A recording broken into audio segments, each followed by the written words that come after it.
Formula ఈ car race case కుట్రలో భాగమేనన్నారు మాజీ మంత్రి నిరంజన్ రెడ్డి. ఏసీబీకి కేటీఆర్ పూర్తిగా సహకరిస్తారన్నారు. కేటీఆర్ వెంట లాయర్లు వస్తే ఏసీబీకి అబ్జెక్షన్ ఎందుకన్నారు. అసలే కేసులో దమ్ము లేనప్పుడు భయం ఎందుకని అన్నారు.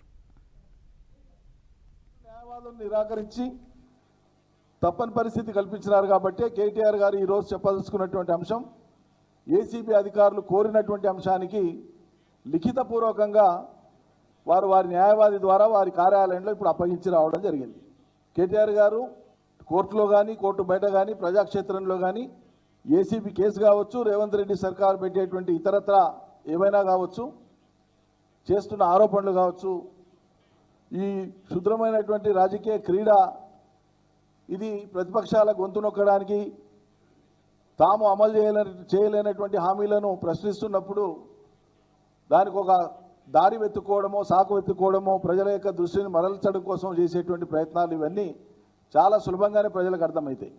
విచారణ సంస్థల యొక్క సమయం కానీ ఆ సిబ్బంది కానీ వారి సిబ్బంది యొక్క కాలం కానీ ఇదంతా కూడా అనవసరంగా వృధా చేయకుండా నిజంగా ఏసీబీ వాళ్ళకి మేము విజ్ఞప్తి చేస్తూ ఉన్నాం.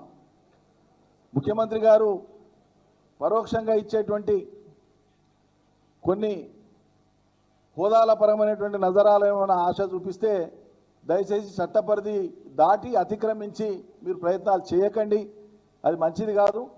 చట్టబద్ధంగానే వ్యవహరించాలని చెప్పి మేము కోరుతా ఉన్నాం. చట్టబద్ధంగా వ్యవహరించకుండా చట్టబద్ధ ముసుగులో తోచినట్లు చేస్తామంటే ఖచ్చితంగా దాన్ని ప్రతిఘటించి తీరుతాం, న్యాయపరంగా ప్రతిఘటించి తీరుతాం, ప్రజాక్షేత్రంలో ప్రతిఘటించి తీరుతాం. ఎందుకంటే మొన్న చూసినాం నరేందర్ రెడ్డి గారి కేసులో, లగచర్ల కేసులో సంఘటనలో లేని మనిషి, సంఘటన జరిగినప్పుడు లేని మనిషి కేవలం ఒక కల్పిత